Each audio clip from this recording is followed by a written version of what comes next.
যে এবং এই জাজমেন্টে সর্বশেষ যেটা হচ্ছে বলে দিচ্ছে হাইকোর্ট যে এই যে ডিসপ্রপোর্শনেট এটা সেক্রেটারি অফ স্টেট বা হোম অফিস তোমরা সিদ্ধান্ত নাও এটা কীভাবে করবা, অর্থাৎ ইনকাম কমাতেই এটা ইনডাইরেক্টলি বলা হয়েছে যে ডিসপ্রপোর্শনেটটা প্রপোর্শনেট কীভাবে করবে, অথবা থার্ড পার্টি সাপোর্ট নেওয়া যাবে কিনা, যে 4-5টা বিষয় আইডেন্টিফাই করেছে সেই বিষয়গুলো নিয়ে সিদ্ধান্ত নেওয়ার জন্য সেক্রেটারি স্টেট অফ অ্যাফেয়ার্স সিদ্ধান্ত ছেড়ে দিয়েছে। যদিও আমরা দেখেছি বিবিসি অনুযায়ী যে বিবিসিতে জানিয়েছে যে হোম অফিস এই সিদ্ধান্তের ব্যাপারে এই জাজমেন্টের উপরে আপিল করতে পারবে। এ বিষয়ে আমি আবারও আলোচনা করব।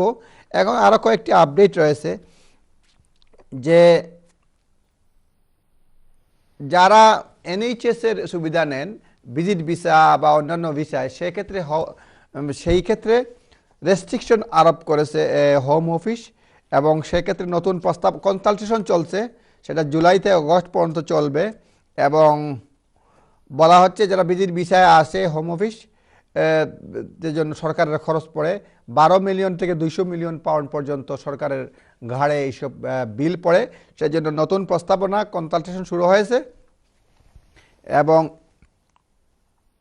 কনসালটেশনের ক্ষেত্রে যেসব বিষয়ে প্রস্তাব করা হয়েছে যে প্রত্যেক ইমিগ্রেন্ট যারা ভিসা রয়েছে, বিভিন্ন ধরনের ভিসা রয়েছে, তারা প্রতি বছর 200 পাউন্ড করে সরকারকে ফিস দিতে হবে।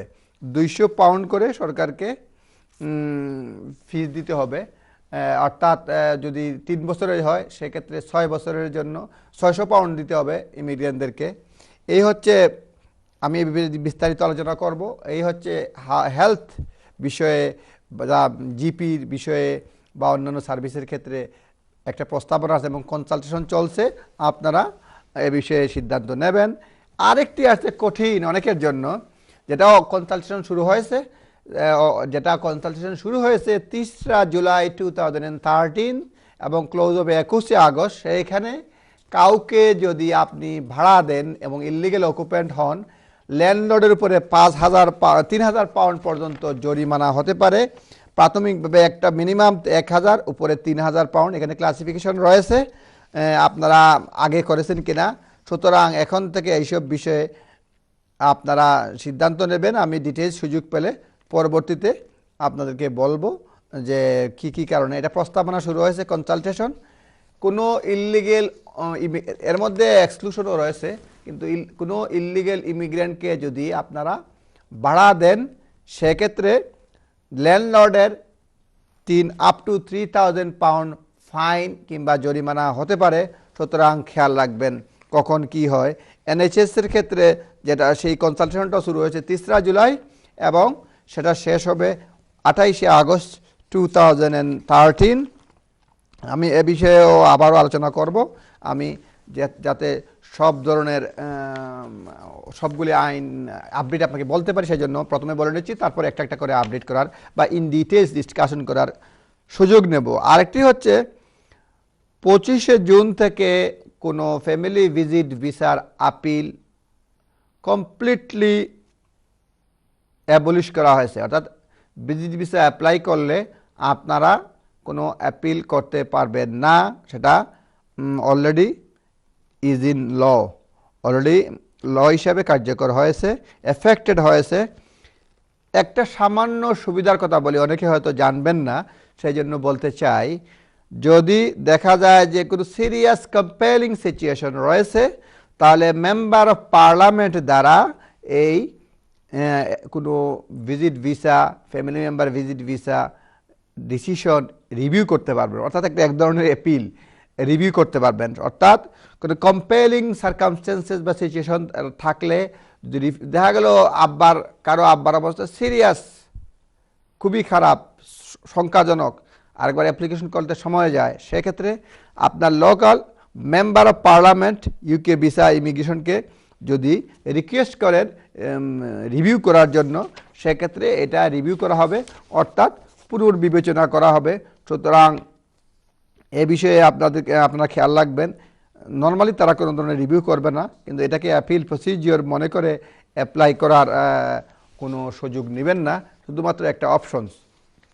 আমাকে বলা হচ্ছে অনেকগুলো কল আছে, আমি কল নেই, আবার আলোচনায় ফিরে আসবো। আপডেট রয়েছে, দেখি লাইনে কে আছেন। হ্যালো, আসসালামু আলাইকুম। আসসালামু আলাইকুম। ওয়ালাইকুম আরেক ভাই সালাম। কেমন আছেন? এই তো আছি ভালো, আপনি কেমন আছেন? আলহামদুলিল্লাহ। গত 2 শো থেকে ট্রাই করতেছি কিন্তু পাচ্ছি না। Anyway quick okay, question thank you. করি। আমি আমি আর আমার বন্ধু মিলে আমরা একটা বিজনেস ওপেন করছি।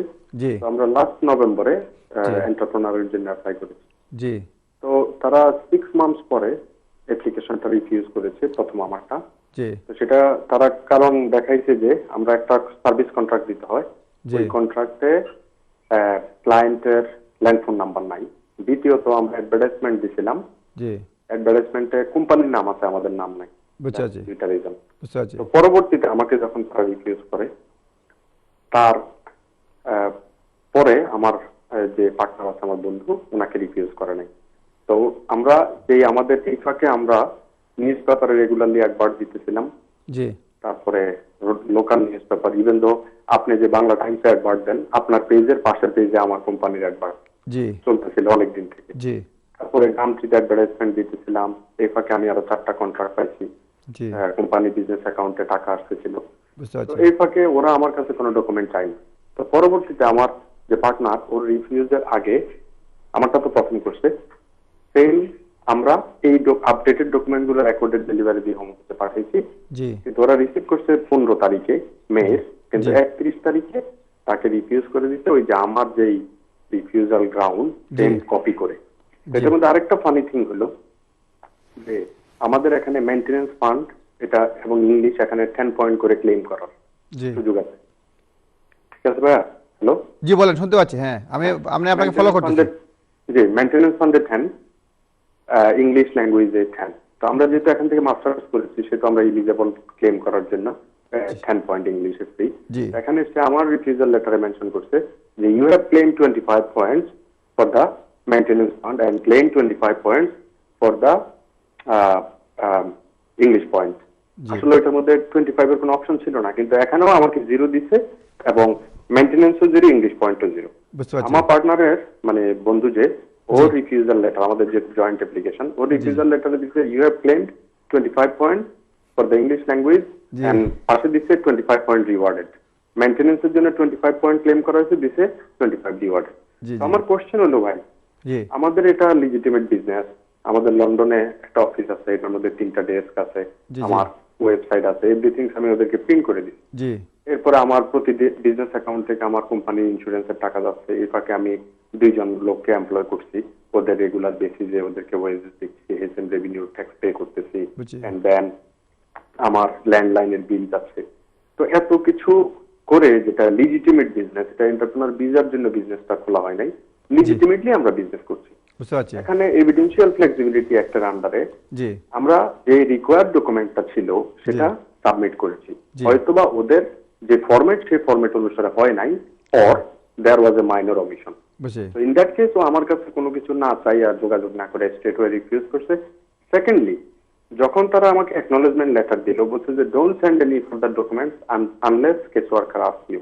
জি তো আমরা তো আর ডকুমেন্ট পাঠানোর দরকার নাই, যেহেতু আমাদের বিজনেসের আপডেট গুলা ওরা দরকার হলে চাইবে। বুঝছি। সেকেন্ডলি, আমার পার্টনারের ক্ষেত্রে যখন আমরা ডকুমেন্ট গুলো পাঠাইলাম, ওরা 15 তারিখে রিসিভ করলো, কিন্তু সেম জিনিসটাকে কপি করে আবার পাঠিয়ে দিল 31 তারিখে রিফিউজাল লেটার দিয়ে। কিন্তু ওরা কোনো কিছুই অ্যাকনোলেজ করেনি যে আমরা তোমার এই ডকুমেন্ট গুলা পাইছি, বুঝতে ওটাই পারছি। ওরা ইগনোর করে গেছে। বুঝতে পারছি। তো এই হলো ম্যাটারটা কি। তো এখন এই ক্ষেত্রে আপনার সাজেশনটা এবং আপনার মূল্যবান একটা উপদেশের কি আমি আসলে। আচ্ছা আচ্ছা, এখন আমি জিজ্ঞেস করি, আপনাদের কি মানে ভিসা আছে, সেজন্য অ্যাপিল রাইট নাই, তাই তো? না না, এপিল রাইট আছে। অ্যাপিল কি করেছেন আপনারা? এখনো সেটা হয়নি, মানে অপেক্ষা করতেছি। আচ্ছা, এখন হচ্ছে যেটা হচ্ছে গিয়ে আপনারা অ্যাপিল করবেন। আমি বুঝতে পারছি আপনার কি হয়েছে। একমাত্র অ্যাপিল করবেন সব শক্ত গ্রাউন্ডস লেখে, ল এবং যিনি করবেন আইডিআই এবং কিছু কিছু এভিডেন্সিয়াল ফ্লেক্সিবিলিটি রুলস, দুটার মাধ্যমে ইয়ে করে। এখন হয় এরকম হয় অনেক ক্ষেত্রে হোম অফিস ভুল করে, পাসপোর্ট পাঠায় নাই, তখন বলে পাসপোর্ট পাঠিয়ে দিলাম, এই ধরনের করে উল্টাপাল্টা। হোম অফিস যে করে না এরকম না। সুতরাং এখন আমি যেহেতু দেখি নাই আপনার কাগজ, কিন্তু আমি বুঝতে পারছি যে কী হয়েছে। আপনারা অ্যাপিল মানে শক্ত করে করেন, হোপফুলি একটা পজিটিভ ডিসিশন পাবেন। এরকম হয়, হোম অফিস করে থাকে। যেটা হচ্ছে কী কারণে হচ্ছে আমি বলি আপনাকে, আপনি অন্যভাবে নেবেন না। এন্টারপ্রেনার ভিসার কারণে অনেকেই করেছে যেগুলি আমরা লিগেলি না, ইন জেনারেল জানি অনেকে এটা মানে মেড আপ স্টোরি করেছে, যার ফলে অনেককে দেখবেন আবার ওই যে এর আগে চিঠি লিখেছে, দেখবেন তুমি এন্টারপ্রেনার চাও না স্টুডেন্ট ভিসাটা রাখতে চাও, এই ধরনের লেটারও পাঠিয়েছে, যার ফলে অনেকে আবার ভয় পাওয়া গেছে, আবার উড্র করে ফেলছে, বুঝছেন, সবাইকে তারা এক কাতারে নিয়ে গেছে, যার ফলে আমার আমার আমার ধারণা যে আপনাদেরকে ওই কাতারে নিয়েছে, কারণ আমরা অনেক ক্লায়েন্ট পেয়েছি যে অ্যাপ্লাই করেছে কোনো রকম একটা কাগজপত্র দিয়ে, হোম অফিস এরকম বুঝতে পেরেছে বা সামহাও হোম অফিস অ্যাডভান্স চিঠি দিয়েছে যে তুমি তোমারটা রাখতে চাও না স্টুডেন্ট ভিসা, তোমাকে একটা সুযোগ দেওয়া হলো, তুমি যদি উইথড্র করো তো ফিজ ফেরত পাবা, উইথড্র না করলে ফিজ ফেরত পাবা না, একটা টাইম দিয়ে। অনেকে আবার ভয় পায় গেছে মানে ইনকাম দেখাতে পারবে কি না, কাগজপত্র দেখাতে পারবে, উইথড্র করে ফেলছে। সুতরাং এটা জেনারেলাইজ একটা ক্যাটাগরি, যে সেই ক্যাটাগরির মধ্যে হয়তো আপনাকে দিয়ে দিছে, যেহেতু আপনারা এভরিথিং জেনুইন, সুতরাং স্ট্রংলি আপনার মানে গ্রাউন্ডস করেন, গ্রাউন্ডস লিখে পাঠান, তারপর কোর্ট রয়েছে, আপার ট্রাইব্যুনাল রয়েছে, দেখতে হবে কোর্টের কি ভিউ নেয়, হয়তো হোপফুলি এভরিথিং হয়ে যাবে। সুতরাং হোম অফিস অনেক বেশি ভুল করে, সুতরাং কাট পেস্ট করে, আপনি নিজেও বলছেন যে আপনার পার্টনারটা দিয়ে দিছে, সুতরাং ওয়ারি হওয়ার কোনো সুযোগ নাই। একজন এক্সপার্ট লয়ার দেখে, প্লাস আপনার যেহেতু ব্যবসা করতেছেন একটু আপনার ইয়ে আছে, ফ্লেক্সিবিলিটি পলিসির সঙ্গে আপনার মানে, এবং একটা কেসও রয়েছে, রডনি কেসও রয়েছে, সুতরাং আপনি এগুলো দেখে আপিল করেন এবং good luck to your appeal. Thank you. একটা ছোট্ট কোশ্চেন করতে পারবো তারেক ভাই? জি জি, হ্যালো, বলেন বলেন। একটা কোশ্চেনটা হলো, যদি লিজিটিমেট বিজনেস আমি করে থাকি, আমার এর মধ্যে 20,000 এর মতো মার্কেট ইনভেস্ট হয়ে গেছে, কারণ গত ডিসেম্বর থেকে আমি 2টা লোককে এমপ্লয় করছি, এখানে আমার নিলি ডিসেম্বর থেকে আজকে পর্যন্ত নিলি 8,000 পাউন্ড আমার চলে গেছে। এরপরে লিজিটিমেট বিজনেস করে যদি সিম্পল রিজনের কারণে ওরা অ্যাকসেপ্ট না করে, এটা তো বেসিক্যালি বুঝতে পারছেন না, আপনার প্রভিশন রয়েছে, আপনি আপিলে না পান, আপার ট্রাইব্যুনাল রয়েছে, আপার ট্রাইব্যুনালে 2বার রয়েছে, 3বার রয়েছে, তারপরে জুডিশিয়াল রিভিউ। আমার তো ধরেন আর 7-8 মাস পরে 10 ইয়ার্সের ইয়েতে হয়ে যাবে, বুঝতে পারছি। তাহলে সেক্ষেত্রে আপনার আপিল রয়েছে, সুতরাং 10 ইয়ার্স তো মানে কন্টিনিউয়াস থাকলে আপনার 10 ইয়ার্স তো পড়তেছে, সুতরাং আমার মনে হয় যে আপনি মনে করেন যদি কোনো কারণে আপনার না যায়, আপনার যে প্রসিজিওর রয়েছে সেক্ষেত্রে আপনার 10 ইয়ার্স রুল 7 মাস পর ইজিলি চলে যাবে। এখন লাস্টে যদি অ্যাপিল করেন তাহলে হিয়ারিংয়ের ডেট পড়বে প্রায় 2 মাস, তারপরে ওটা ডিসিশন দিতে দিতে আরও লাগবে মিনিমাম 15 দিন, 2 মাস 15 দিন, তারপরে এরপরে আপনি অ্যাপিল করতে পারবেন আরও 7 ওয়ার্কিং ডেজের মধ্যে, তারপরে এটা কোনো কারণে না হলে তারপরে আরও 10 ওয়ার্কিং, প্রথমে 5 ওয়ার্কিং ডেজ, তারপরে 7 ওয়ার্কিং ডেজ, তারপরে আছে আপনার 38 দিনের মতো রয়েছে, 38 দিনের মধ্যে খুব সম্ভবত বা 14 ওয়ার্কিং ডেজের মধ্যে লাস্ট মানে পারমিশন করতে পারবেন। সুতরাং এরপরে আপনার 3 মাসের মধ্যে জুডিশিয়াল রিভিউ করতে পারবেন। সুতরাং আপনার অনেকগুলো সুযোগ রয়েছে, এবং আমি আরেকদিন পেলে সুযোগ করে করব যে একমাত্র জুডিশিয়াল রিভিউ পার্মানেন্ট পারপাস 9টা স্টেজে যাওয়া যায়, 9 বার আপনার বিষয়টি নেওয়া যায়। সুতরাং আপনার জন্য দোয়ার অফ্রন্ত খোলা রয়েছে, সময় রয়েছে। একটু বিরক্ত করব, একটা কোশ্চেন হলো, যদি আপনি লিজিটিমেট বিজনেস করিয়ে থাকেন তাহলে কি জাজরা এই বিষয়টা কনসিডার করবে না? না, যারা অ্যাপ্লাই করে সবাই লেজিটিমেট করে, সুতরাং সেটা যারা ডিসাইড করবে। আমি আপনার বলতেছি, আপনি বলতে লেজিটিমেট, যারা অ্যাপ্লিকেশন করছে আনলেস আদারওয়াইজ মানে আইডেন্টিফাইড সব কিছুই লেজিটিমেট। আমি বুঝতে পারছি আপনার লেজিটিমেট, কিন্তু যারা অ্যাপ্লাই করে সবগুলি লেজিটিমেট আনলেস জাজ বা আমার বিজনেস অ্যাকাউন্টে তো এমপ্লয়ি টাকা যাচ্ছে, বিজনেসের ইন্স্যুরেন্স যাচ্ছে, তারপরে আপনার এখানে ল্যান্ড ফোনের বিল যাচ্ছে, সবকিছু যাচ্ছে। আমি বুঝতে পারছি, তারপরেও আপনাকে for the sake of argument আমি বলি, সব কিছু মেড আপ অনেকেই করতে পারে, টেলিফোন নাম্বার, এমপ্লয়ার, এমপ্লয়ি অনেক কিছুই করতে পারে, আর যেহেতু আপনার জেনুইন, আপনার কোনো কারণ নাই। বুঝতে পারছেন? Okay, good luck to your appeal, hopefully আপনি উইন করবেন অ্যাপিলে। থ্যাংক ইউ ভাইয়া আসার জন্য, লাইনে আসার জন্য। আমি যাব পরের কলার কাছে, দেখি পরের কলার কি জানতে চান। হ্যালো, আসসালামু আলাইকুম। হ্যালো হ্যালো, আসসালামু আলাইকুম। কলার লাইনে থাকলে কথা বলুন। আচ্ছা, কলার হ্যালো, আমার মনে হয় কলার আর লাইনে টেলিফোন রেখে চলে যান, সেটা ঠিক নয়। যাই হোক, আমি এই ফাঁকে একটা আপডেট দিতে চাই, সেটা হচ্ছে ইংলিশ ল্যাঙ্গুয়েজের ব্যাপারে স্টুডেন্টদের ক্ষেত্রে বা অন্য যারা রয়েছেন। এটা আপার ট্রাইব্যুনাল একটা ডিসিশন, এবং vice president of the tribunal Ockelton দিয়েছেন জাজমেন্ট। সেটা পুরাতনী জাজমেন্ট রিপোর্ট, এটা রিপোর্টেড হয়েছে খুবই সম্প্রতি। সেটা হচ্ছে আখতার মামলার নাম আক্তার UK UT 00306। সেটা অনুযায়ী যে আমরা যারা ইংলিশের জন্য বিভিন্ন ধরনের রিকোয়ারমেন্ট রয়েছে, ইংলিশের ক্ষেত্রে A1 B1 B2 equivalent certificate দেই, IELTS দেই, সেক্ষেত্রে ক্ল্যারিফিকেশন আসছে। কোর্ট বলছে যে লিসেনিং এন্ড স্পিকিং যেটা সেটা পাস করতে হবে ইন্ডিভিজুয়ালি, না হলে আপনি IELTS এ যদি আপার গ্রেডও পান তাহলে হবে না। আমি জাজমেন্টের যে প্রিন্সিপাল সেই প্রিন্সিপাল থেকে আমি বলছি আপনাদের জন্য সুবিধা হবে, যারা IELTS রয়েছে এবং লিসেনিং ও স্পিকিংয়ে পাস করেন নাই অথচ গ্রেড পেয়ে গেছেন, তাদের জন্য এটা খুবই গুরুত্বপূর্ণ। এবং যারা IELTS করেছেন এবং বাড়তি A1 B1 বা B2 করতে চান না because of to show equivalence of IELTS রয়েছে, তাদের জন্য প্রথম পরামর্শ হচ্ছে IELTS থাকলে যে A1 B1 B2 ধরনের যেসব ল্যাঙ্গুয়েজ রিকোয়ারমেন্ট হচ্ছে ওইটা থাকলেও একটা পরীক্ষা দিয়ে দিবেন, ঝামেলা থাকবে না। আমি জাজমেন্টটা বলছি।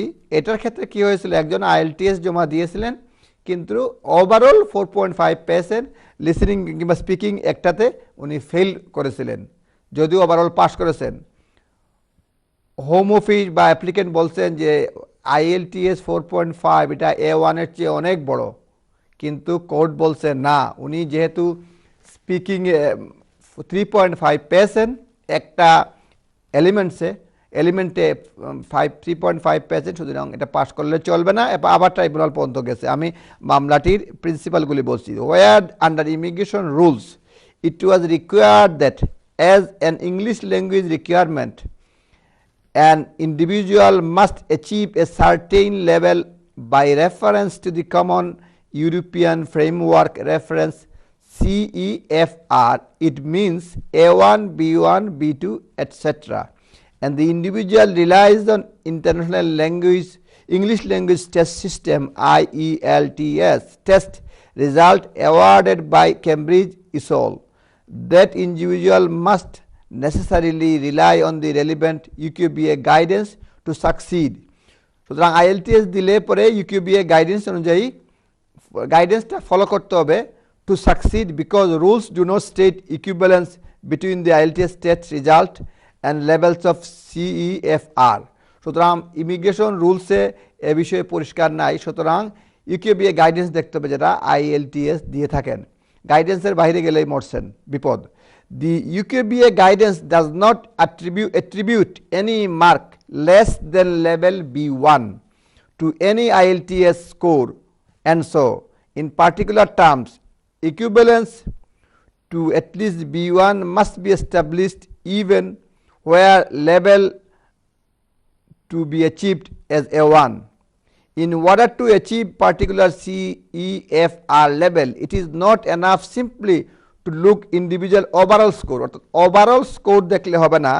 The guidance requires that at least each of the individual modules in speaking and listening has been assessed at the level required. অর্থাৎ আক্তার মামলায় বলেছে এই IELTS এ আপনি 5-7 যতই পান, স্পিকিং এবং লিসেনিং দুইটাতে আপনারা পাস করতে হবে, আর না হলে আপনার অ্যাপ্লিকেশন ফেল মারবে, অর্থাৎ আপনি সাকসেসফুল হবেন না। সুতরাং IELTS হলেই আপনি A1 পরীক্ষা দিতে হবে না, সেই ধারণা মনে রাখলে চলবে না। সুতরাং গাইডেন্স ফলো করতে হবে। IELTS থাকলেই A1 এক্সাম দিতে হবে না, সেই চিন্তা মাথা থেকে ঝেড়ে ফেলুন, ঠিক আছে? আচ্ছা, এরপরে আরেকটি মামলা বলছি, ভ্যালিড লিভ। এটা পেমবেলি প্যারাগ্রাফ 399B1। ভ্যালিড লিভ বলতে কি বোঝায়? অনেকেই মনে করেন যে এই অ্যারেস্ট হওয়ার পরে এই টেম্পোরারি অ্যাডমিশন বেইলে আছেন এবং এটা লং রেসিডেন্সের ক্ষেত্রে কাজ আসতে পারে। এটা আপার ট্রাইব্যুনাল বলছে, ট্রাইব্যুনাল জাজ কেবেজ যেটা বলছেন যে হবে না। এটাও সাম্প্রতিক মামলা, যেমন টেম্পোরারি লিভে থাকেন, এটা কোনো ধরনের লিভ বা লিভ টু রিমেইন বা এন্টার কোনো কিছুই না। সুতরাং লং রেসিডেন্স বা অন্যান্য ক্ষেত্রে এটা ভ্যালিড লিভ হিসাবে বিবেচনা করা হবে না। ওকে, আরেকটি মামলা হচ্ছে, সেটা হচ্ছে টাইপ অফ লিভ। যখন কারো ধরনের কোনো ধরনের 320-এর অধীনে 20-18 অধীনে কারো যদি প্রিভিয়াস কনভিকশন থাকে, কোনো কিছু থাকে, এবং সেক্ষেত্রে যদি আগে এটা হোম অফিস ভেরিফাই করে থাকে। পরবর্তীতে বলেন যে আগের লিভের সময় আপনার কনভিকশন ছিল বা নিজ দেশে কনভিকশন ছিল, সুতরাং এটা তাকে not conducive to the public interest of UK হবে না। সুতরাং যদিও বলা হচ্ছে যে কোনো কারো ব্যাপারে কোনো কনভিকশন থাকলে, লিভ দেওয়া হয়ে থাকলে, আপিলের ক্ষেত্রে দেওয়া হয়ে থাকলেও পরবর্তীতে এই বিষয়টি বিবেচনায় আসতে পারে। আচ্ছা, আরেকটি মামলা আমি বলতে চাচ্ছি, সেটা হচ্ছে যে SHL, সেই মামলায় বলা হয়েছে যে অ্যাসাইলামের ক্ষেত্রে যদি কোনো মাইনর বাচ্চা এদেশে আসে, আনঅ্যাকম্পানিড যদি কোনো বাচ্চা এদেশে আসে, সেক্ষেত্রে সেক্রেটারি অফ স্টেটের প্রথম দায়িত্ব হচ্ছে যে তার গার্জিয়ান খুঁজে বের করা।